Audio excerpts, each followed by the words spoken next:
नमस्कार दोस्तों and welcome back to my channel जहां आपका मिलता है सिर्फ और सिर्फ एंटरटेनमेंट। और आज मैं लाया हूं पनिशर का फर्स्ट इशू। तो यार वीडियो पे नए हो तो वीडियो को लाइक कर देना और चैनल को सब्सक्राइब कर देना। और साथ ही मेरे चैनल पर ज्वाइन बटन स्टार्ट हो गया है तो आप वहां से भी ज्वाइन कर सकते हो।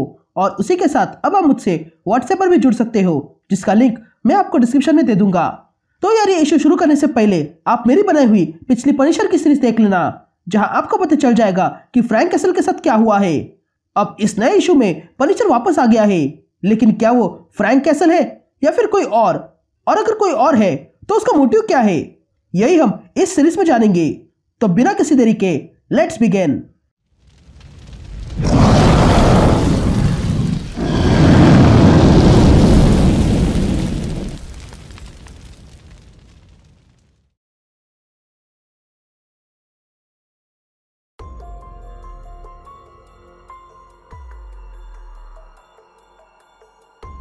ऑल राइट गैंग, तो इशू की शुरुआत में हमें एक घर दिखा देता है जो पूरी तरह डैमेज हो चुका था।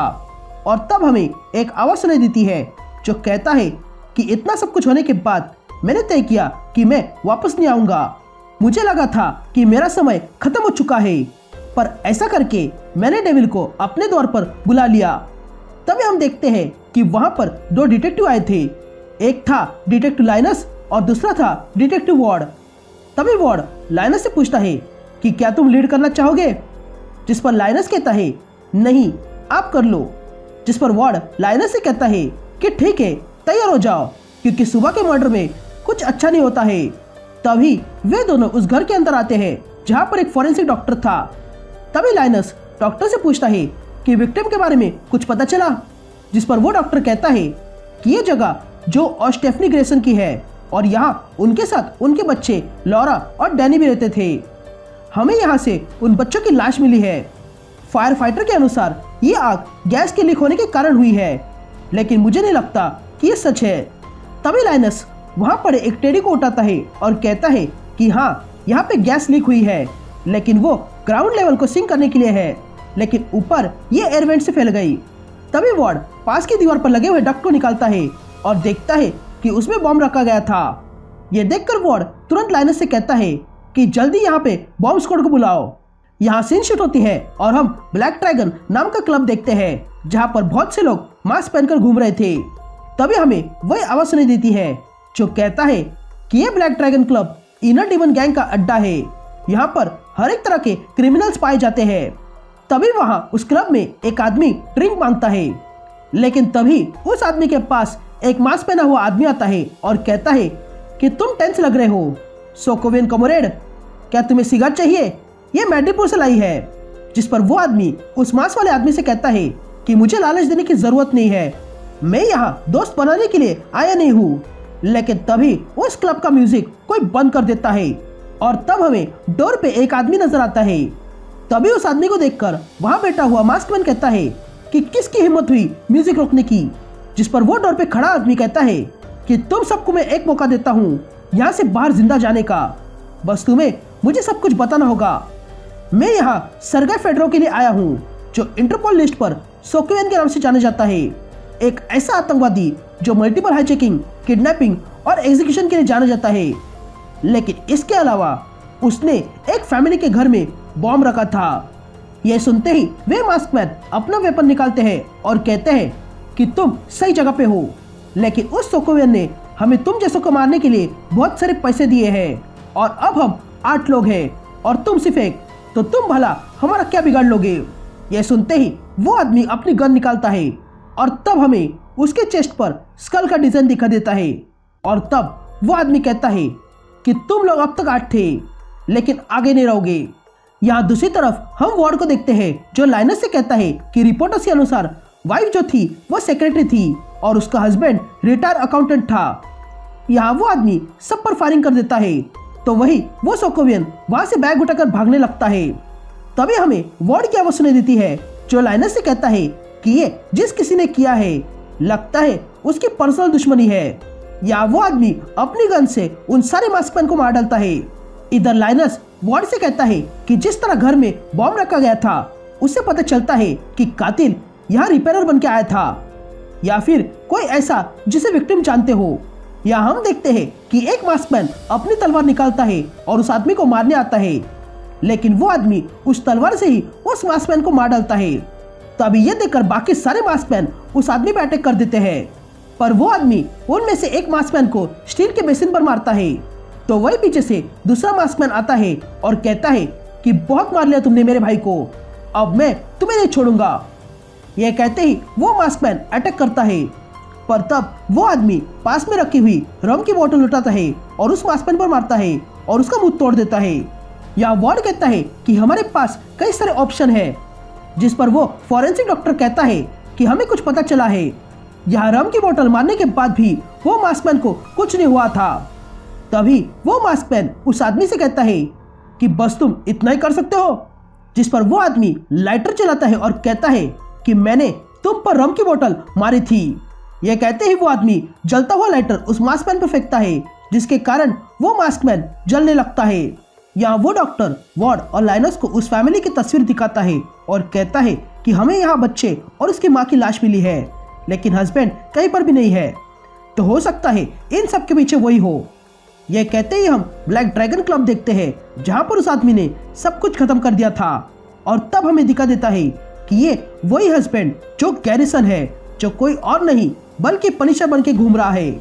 उसके बाद हमें पनिशर का बेस दिखा देता है, जहाँ पर हमें पनिशर की आवाज सुनाई देती है, जो कहता है कि हमें बंद करने से पहले शेर ने कई सारे बंकर छुपा दिए थे और ये उन्हीं में से एक है। तभी वहां पर पनिशर आता है और तब पनिशर को देखकर ट्रिपल ए पनिशर से पूछती है कि क्या मिशन सक्सेसफुल रहा, जिस पर पनिशर कहता है नहीं, वो सोकोवियन भाग गया। जिस पर ट्रिपल ए कहती है कि मैं तुम्हें बताना नहीं चाहती थी, पर तुम अब सेलिब्रिटी बन चुके हो गैरिसन। यह सुनते ही गैरिसन टीवी पर न्यूज देखता है, जहां पर रिपोर्टर बताता है कि ब्लैक ड्रैगन क्लब में इनर डिमन गैंग को किसी ने बुरी तरह मार दिया है, लेकिन ऐसा करते समय वहां पर एक आदमी था जिसने ये होते हुए देख लिया। तो आइए उन्हीं से पूछ लेते हैं। तभी वो रिपोर्टर उस आदमी से पूछता है जिसने ये सब कुछ देखा था। तभी वो आदमी रिपोर्टर से कहता है कि वहां पर सब कुछ बहुत फास्ट हुआ, लेकिन मैं मारने वाले के चेस्ट पर स्कल का निशान देख पाया।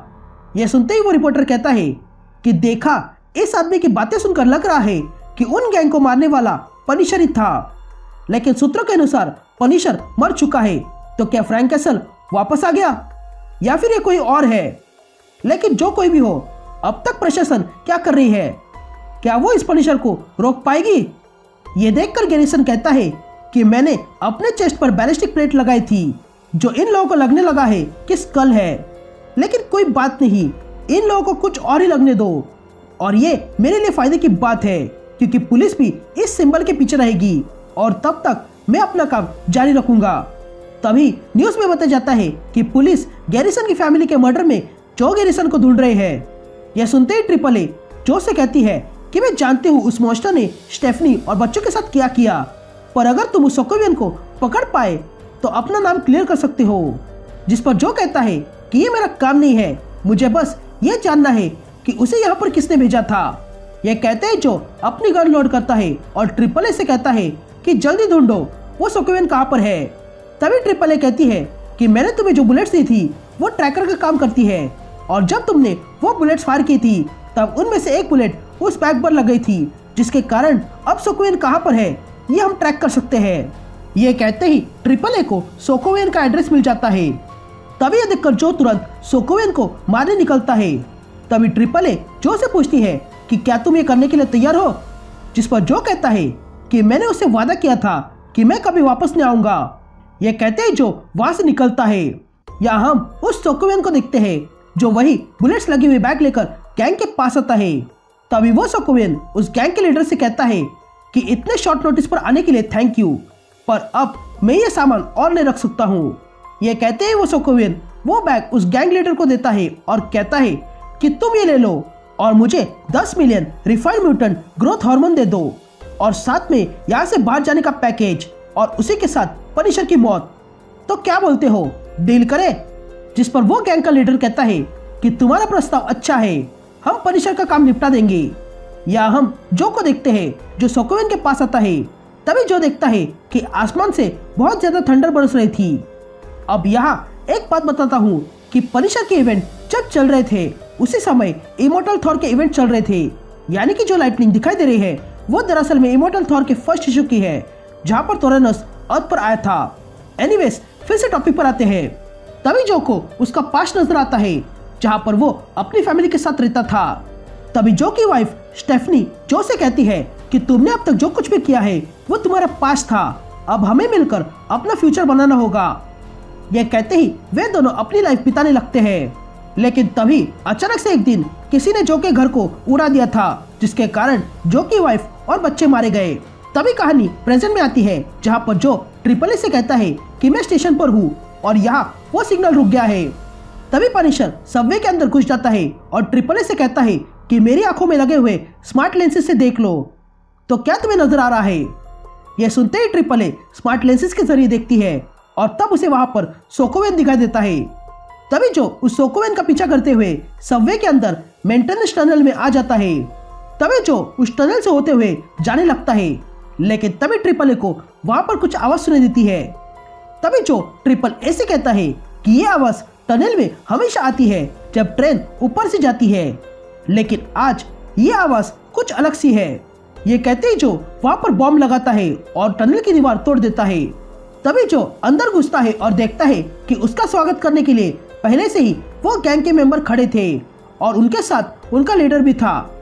तभी उन गैंग को देखकर जो उन पर अटैक कर देता है और एक एक करके उन सारे गैंग के मेंबर को मारने लगता है और तब जो उन सारे गैंग मेंबर को मार गिराता है। यहाँ उस गैंग का लीडर ये देख रहा था। तभी वो लीडर अपनी टाई निकालता है और अचानक से उसका शरीर बढ़ने लगता है और वो किसी मॉन्स्टर की तरह बन जाता है। और तब वो जो से कहता है कि मेरा नाम डॉक्टर जेबो है, लेकिन तुम मुझे हाइड कह सकते हो। ये कहते ही हम देखते हैं कि वो अब बड़ा हल्क जैसा मॉन्स्टर बन चुका था, जिसे हाइड कहते हैं। तभी ये देखकर ट्रिपल ए कहती है कि ये तो मिस्टर हाइड है, जो किसी साइंस एक्सपेरिमेंट के कारण ऐसा बना है। इसके पास एनहांस स्ट्रेंथ और हीलिंग फैक्टर है और एक बार ये थॉर से भी लड़ा था। ये सुनते ही जो हाइड पर अपनी थंडर गन से फायर कर देता है, लेकिन उससे हाइड को कुछ नहीं हुआ था। और तब हाइड कहता है बस तुम्हारे पास इतना ही है। ये कहते ही हाइड पास में रखी हुई बड़ी सी मशीन उठाता है और जो पर मारता है, पर जो मौका लेते ही वहां से हट जाता है। तब ये देखकर हाइड कहता है कि तुम कहां भाग रहे हो पनिशर, आओ और मेरे साथ लड़ो। ये कहते ही हाइड जो को पकड़कर ऊपर उठाता है और कहता है कि अब मैं तुम्हें चीर के रख दूंगा। जिस पर जो कहता है कि ऐसी बातें बहुत लोगों ने की है, पर वो मेरा कुछ नहीं उखाड़ पाए। ये कहते ही जो अपना चाकू निकालता है और हाइड की आंखों में घुसाता है, जिसके कारण हाइड नीचे गिर जाता है और पनिशर उसके हाथ से बाहर निकलता है। तब ये देखकर हाइड को गुस्सा आता है और वो जो से कहता है कि तुमने मुझसे मेरी आंख छीन ली, अब मैं तुम्हें जिंदा नहीं छोड़ूंगा। यह कहते ही हाइड जो को जोरदार पंच मारता है, पर तब जो बीच में वही बैग लाता है, जिसके कारण जो को ज्यादा मार नहीं पड़ती है। पर वो इतना जोरदार था कि जो वहां से सीधा बाहर ट्रैक पर गिर जाता है। तभी जो के पीछे हाइड भी उस ट्रैक पे आ जाता है और जो से कहता है कि मैं तुम्हें पहले आसानी से मारने वाला था, लेकिन अब मैं तुम्हें तड़पा के मारूंगा। ये कहते ही हाइड फिर से जो को उठाता है, लेकिन तभी जो उस बैग को खोलता है और उसमें से ड्रग निकालता है और वो उठाकर हाइड के मुंह में डाल देता है, जिसके कारण हाइड के मुंह से बहुत ज्यादा झाग निकलने लगती है। और तब जो कहता है कि मैंने ये म्यूटेंट ग्रोथ हार्मोन के बारे में सुना था, लेकिन आज देख भी रहा हूँ, ये पूरे शरीर में फैल जाता है। ये कहते ही हाइड का शरीर फैलने लगता है और वो बेहोश होकर नीचे गिर जाता है।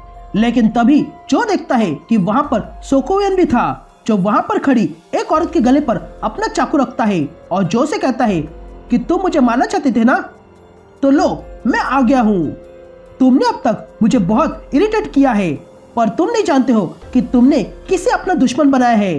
पर मैं तुम्हारी कमजोरी जानता हूँ और वो ये है कि तुम मासूमों को बचाना चाहते हो। क्यों, सही कहा ना? तो अगर मुझे पकड़ना चाहते हो तो रेलवे पार करके मेरे पास आ जाओ, और अगर तुमने ऐसा किया तो मैं इस लड़के का गला काट दूंगा और ट्रेन से चला जाऊंगा। तभी वहां पर ट्रेन आ जाती है और तब ट्रेन के इस पार से जो सोकोवेन को देख रहा था और तब जो अपनी गन निकालता है, तो वही वो ट्रेन रुक जाती है और जैसे ही उस ट्रेन का डोर खुलता है वैसे ही जो सोकोवेन पर फायर कर देता है, जो जाके सोकोवेन के सर पे लग जाती है और वो सोकोवियन ऑन द स्पॉट मारा जाता है। तभी ट्रिपल ए जो से पूछती है कि क्या तुम ठीक हो, जिस पर जो कहता है कि मैं ठीक हूँ, तो बता मुझे अब आगे कौन सी मिशन पर जाना है। और यहीं पर ये इशू कंटिन्यू होता है।